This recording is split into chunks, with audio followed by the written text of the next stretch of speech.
Buenas, soy Rocío Rodríguez, enfermera del soporte vital avanzado de enfermería en Vitoria-Gasteiz, y hoy os vengo a presentar mi perla científica para este quinto congreso en ciencia sanitaria. Hablaré sobre el paciente traumático en la extrahospitalaria, el famoso XABCDE.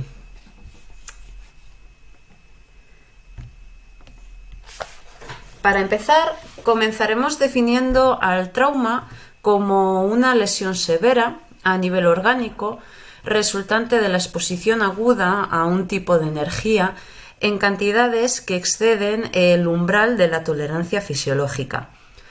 Por otro lado, también definiremos el paciente traumático como aquel herido cuyo origen sea de tipo traumático y al politrauma como aquel herido traumático que presenta una afectación de más de 2 órganos y de más de un sistema en la cual al menos una de estas lesiones entraña un potencial riesgo vital.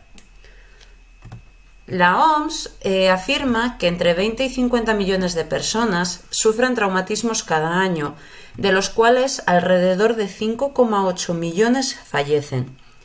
El motivo más frecuente son los accidentes de tráfico, pero también pueden producirse a consecuencia de accidentes laborales, domésticos, suicidios u homicidios.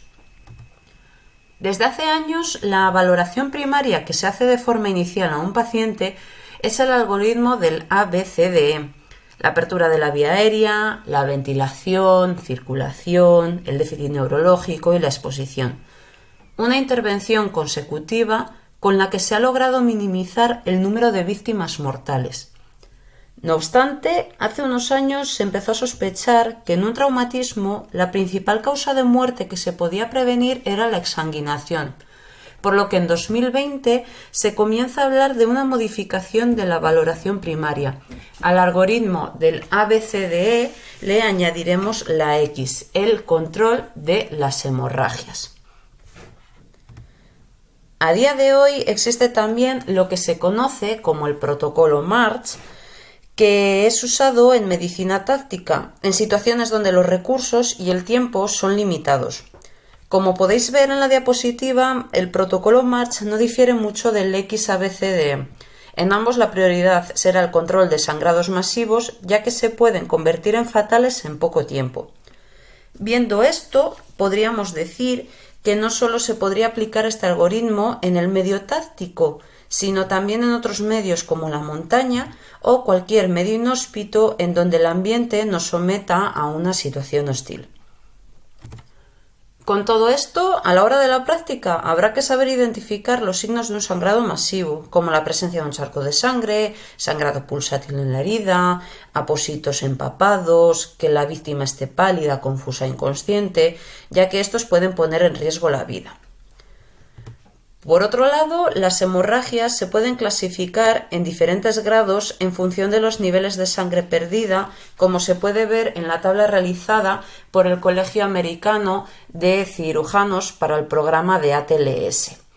Aquí podemos ver cómo a medida que el grado de hemorragia aumenta, el estado hemodinámico del paciente va a ir empeorando. Vamos a ver una hipotensión, que el estado mental del paciente va a ir empeorando y a su vez van a empezar a actuar los mecanismos compensatorios fisiológicos del cuerpo, como serían la taquicardia y la taquipnea.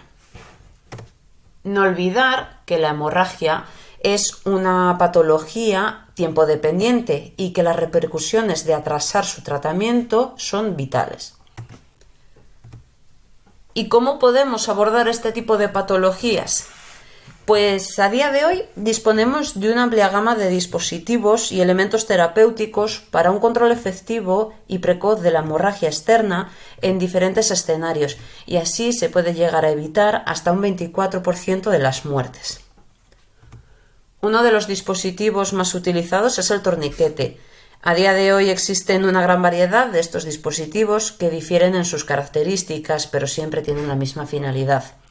Tenemos, por ejemplo, el EMT, es un dispositivo neumático, el CAT, que es de fácil manejo al igual que el SHOFT, y otros modelos varios también que son muy efectivos, como el RMT, el TAI o el SAM-XT.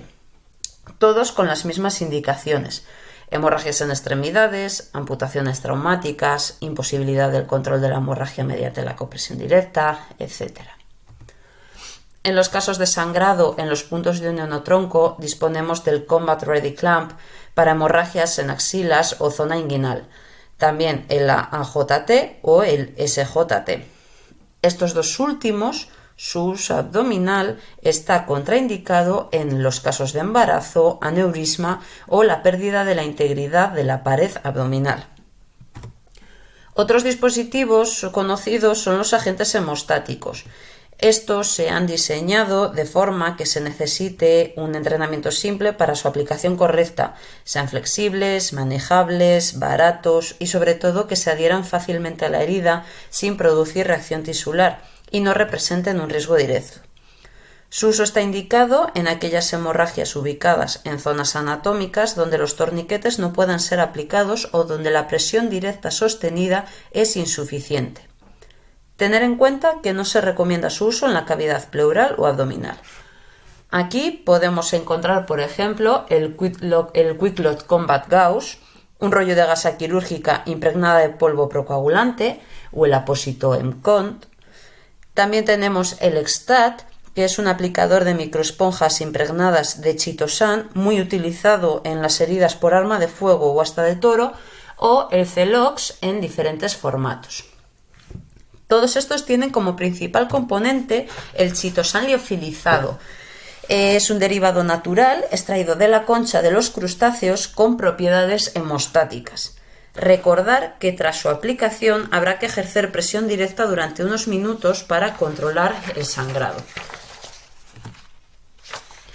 Por último, hablaremos del vendaje israelí o vendaje de emergencia, que es un tipo de vendaje con un apósito estéril que llega a absorber hasta 500 mililitros de sangre sin adherirse a la herida y con el que se puede ejercer una presión directa en el punto de aplicación.